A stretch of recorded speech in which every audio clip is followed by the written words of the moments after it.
はい、それでは抵抗負荷 SRPP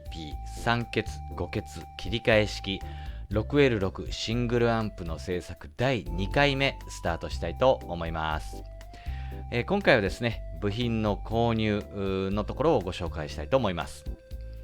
前回の最後にですね、ご紹介した回路図が、ご覧いただいているようなものなんですけれども、少しですね、電解コンデンサーの耐圧をですね、購入しやすいものに変更をいたします。この 450V、ごめんなさい、450V 22マイクロファラッドですね。これがですね、これをですね、400V 22マイクロファラッドに変更したいというふうに思います。それから、もともとですね、電源トランスは、ゼネラルトランスさんの PMC150M というもので、作っていたんですけれども、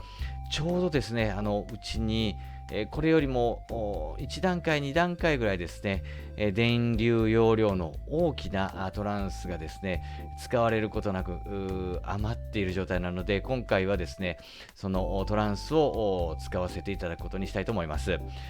同じくゼネラルトランスさんの TG205 という品番のもので、205mA 流れるものですから、もともとのPMC150M に比べると、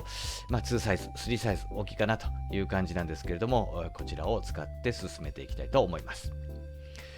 そしてですね、今回一番の肝というのがですね、スイッチのところです。非常にたくさんのスイッチで、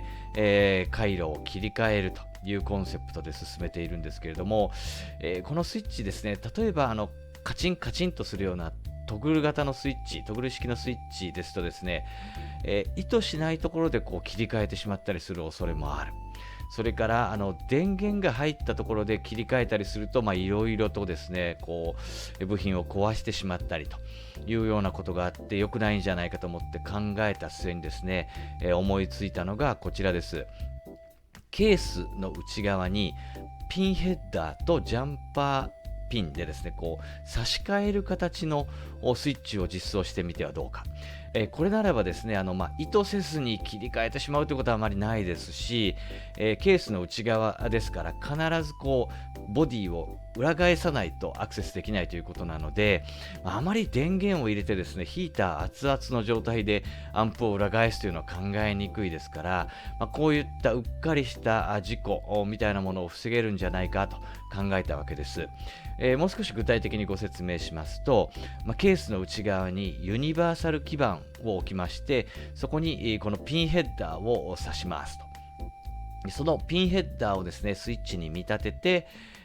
こうジャンパーピンで、片側、もう片側、片側、もう片側というふうに切り替えることで、スイッチの片側ともう片側をこう切り替えるようなことが模擬できないかな。これであれば、事故の可能性、確率というのはかなり減るんじゃないかなと思って、ちょうどいい部品がないかなと探していたんですけれども、秋月電子さんにですね、ありました、耐圧 500V と、定格電圧 500V ということで、今回電源トランスの後部あたりにもですね、スイッチつけますので、かなりな電圧が発生するところにスイッチを置くわけなんですけれども、これならば一応スペック的には大丈夫かなということで、これを使って進めていくことにしたいと思います。はい。ということでですね、いろいろと今回実験的にですね、たくさんの回路をいっぺんにケースの中に組み込みますし、それから先ほどのユニバーサル基板、それからピンヘッダー等を使ったスイッチも組み込みますので、リードのですね、S シリーズで一番大きい S1 という型式のケースを使うことにしたいと思います。そういったもろもろのですね、部品のリストはですね、細かくなってしまいますので、別途ブログの方にもアップしておりますので、ご興味のある方はダウンロードしてご覧いただければなというふうに思います。部品はですね、今回、トランス、またゼネラルトランスさんで購入させていただきます。真空管は毎度おなじみクラシックコンポーネントさん、それから抵抗コンデンサー、そういった部品は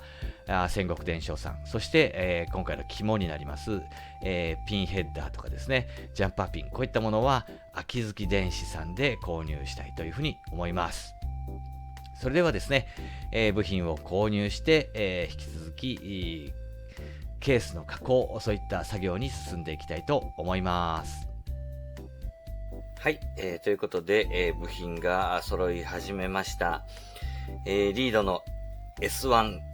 というね、型式のケース、相当大きいですね。この大きなケース、広々と使って、作っていきたいと思います。それではですね、引き続き、ケースの加工の作業に進んでいきたいと思います。